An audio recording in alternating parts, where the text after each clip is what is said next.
अंधकासुर की विजिगीषा, देवों और असुरों के वाहनों एवं युद्ध का वर्णन।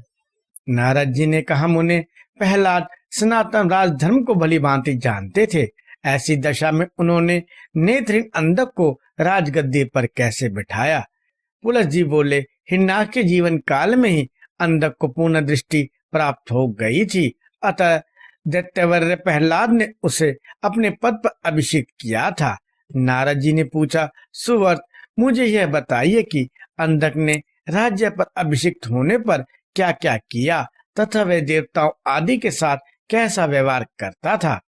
पुलस जी बोले, हिरण्याक्ष के पुत्र दैत्यराज अंधक ने राज्य प्राप्त करके तपस्या द्वारा शूलपाणी भगवान शंकर की आराधना की और उनसे देवता, सिद्ध, ऋषि एवं नागों द्वारा नहीं जीते जाने और नहीं मारे जाने का वर प्राप्त कर लिया।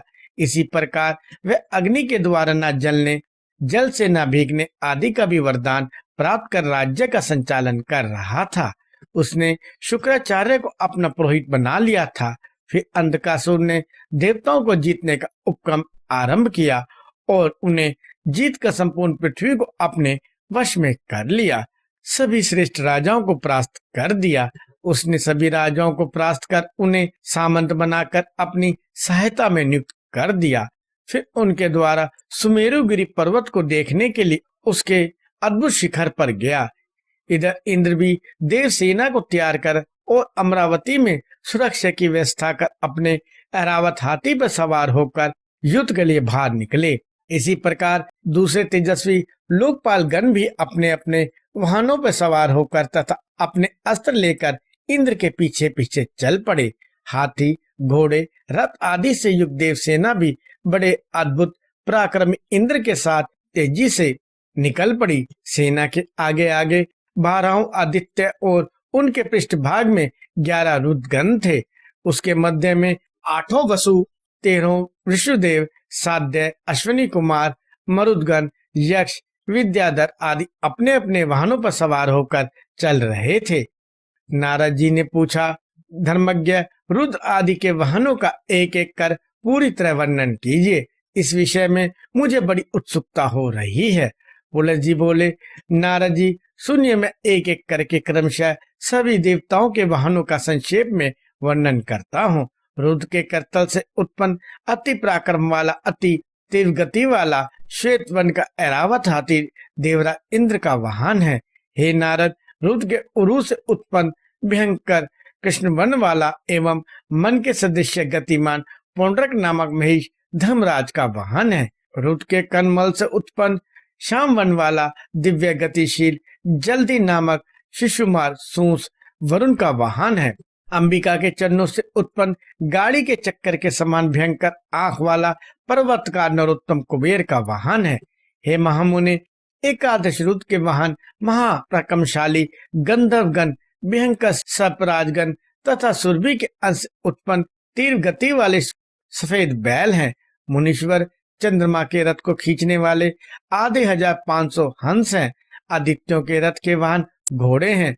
वसुओं के वाहन हाथी, यक्षों के वाहन नर, किन्नरों के वाहन सर्प एवं अश्विनी कुमारों के वाहन घोड़े हैं। ब्राह्मण भयंकर दिखने वाले मरुदगण के वाहन हरिण हैं।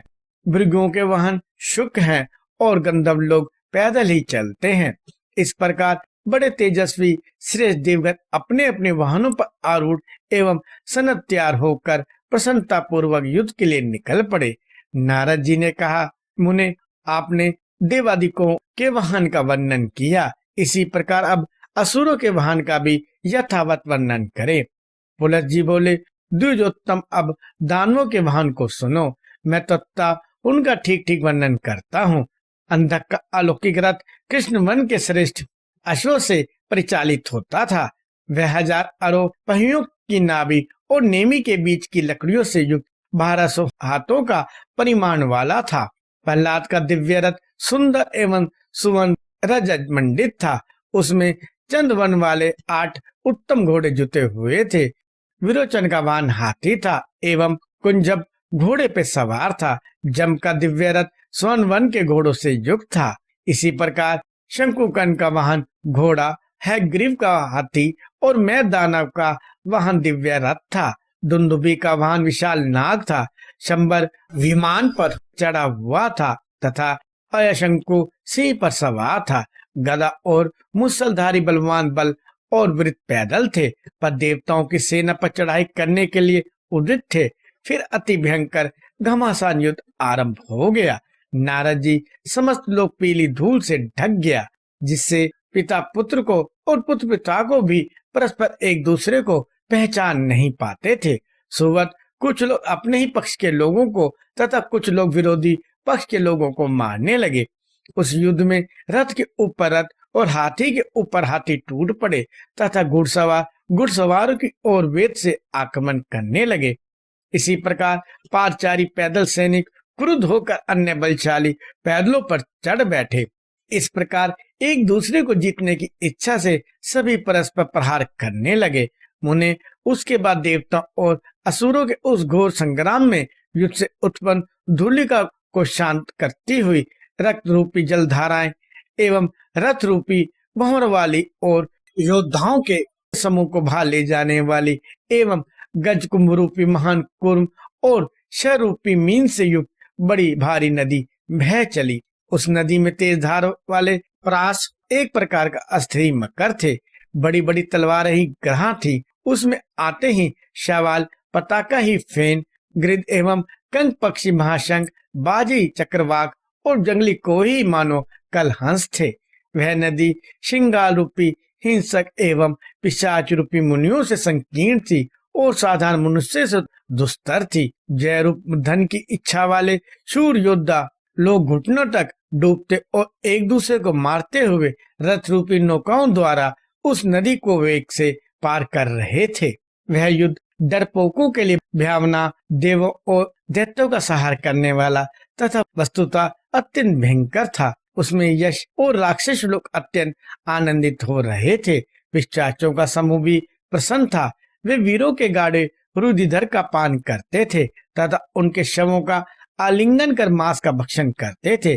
पक्षी चर्बी को नोचते और उछलते थे एवं एक दूसरे के प्रति गर्जन करते थे। सियारने फेत का शब्द कर रही थी। भूमि पर पड़े हुए वेदना से दुखी योद्धा करहा रहे थे। कुछ लोग अस्त्र से आहत होकर गिर रहे थे। युद्ध भूमि मरघट के समान हो गई थी। सियारिनों के भयंकर शब्द से युग देवासुर संग्राम ऐसे लगता था मानो युद्ध में निपुण योद्धा लोग शस्त्र रूपी पाश लेकर अपने प्राणों की बाजी लगाते हुए जुआ खेल रहे हैं। हिरण्याक्ष का पुत्र अंधक हजारों घोड़ों से युक्त रथ पर आरूढ़ होकर मतवाले हाथी की पीठ पर स्थित महातेजस्वी देवरा इंद्र के साथ जा भिड़ा। इधर 8 घोड़ों से युक्त रथ पर आरूढ़ अस्त्र उठाए बलवान दैत्यराज प्रहलाद ने महिष पर सवार यमराज का सामना किया। नारद जी उधर विरोचन वरुण देव से युद्ध करने के लिए आगे बढ़ा तथा जंबलशाली कुबेर की ओर चला। शंबर वायु देवता के सामने जा खड़ा हुआ एवं मैं अग्नि के साथ युद्ध करने लगा। हैग्रीव आदि अन्य बलवान दैत्य तथा दानव अग्नि, सूर्य, अष्टवसुओं तथा शेषनाग आदि देवताओं के साथ द्वंद्व युद्ध करने लगे।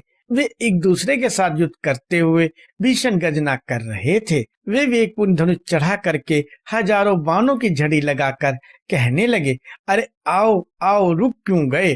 तेज बाणों की वर्षा करते हुए तथा अमोघ शस्त्रों से प्रहार करते हुए उन लोगों ने गंगा के समान तीव्र वेग से प्रवाहित होने वाली किंतु भयंकर नदी को प्रवर्तित कर दिया। नारद जी उस युद्ध में तीनों लोकों को चाहने वाले उग्र वेगशाली देवता एवं असुरगण पिशाचों एवं राक्षसों की पुष्टि बढ़ाने वाले शोणी सरिता को पार करने की इच्छा कर रहे थे।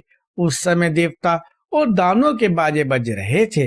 आकाश में स्थित मुनियों और सिद्धों के समूह उस युद्ध को देख रहे थे। जो वीर उस युद्ध में सम्मुख मारे गए थे उन्हें अप्सरा सीधे स्वर्ग में लिए चली जा रही थी। श्री वामन पुराण 9वां अध्याय समाप्त हुआ।